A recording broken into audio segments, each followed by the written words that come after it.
किए जान जादो जी करी है।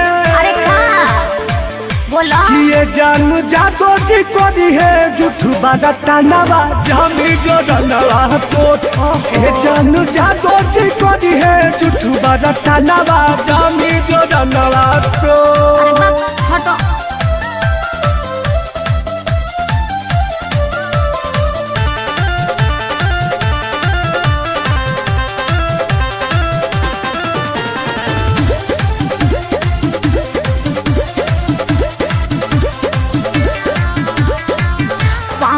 जी न पड़ले पसन जी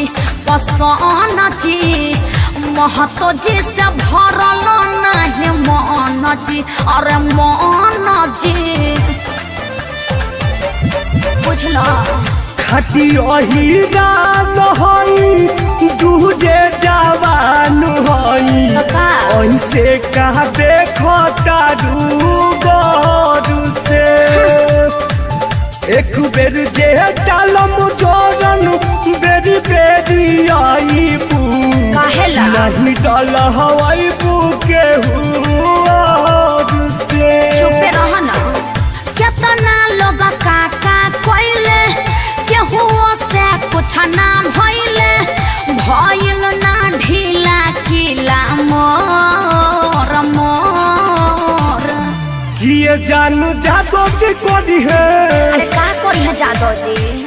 किए जानू जादो जी करी है जुठू बागा टानावा जामी जो रनवा तो किए जानू जादो जी करी है जुठू बागा टानावा जामी जो रनवा तो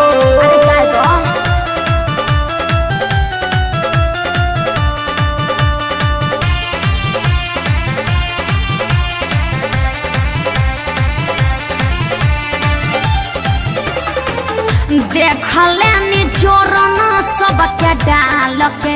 अरे डाल के मिलल नहीं जोड़ा मोरा माल के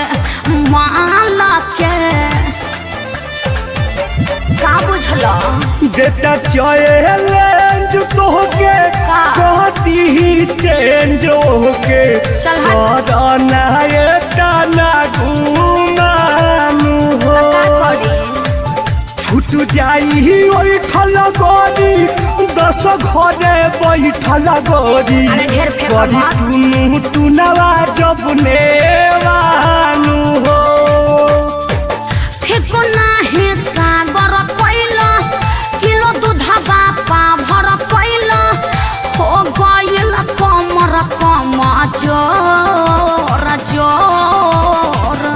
किए जानू जादो जी करी है। किए जानू जादो जी करी है जुठू बागा टानावा जामी जो रनवा तोर किए जानू जादो जी करी है जुठू बागा टानावा जामी जो रनवा तोर।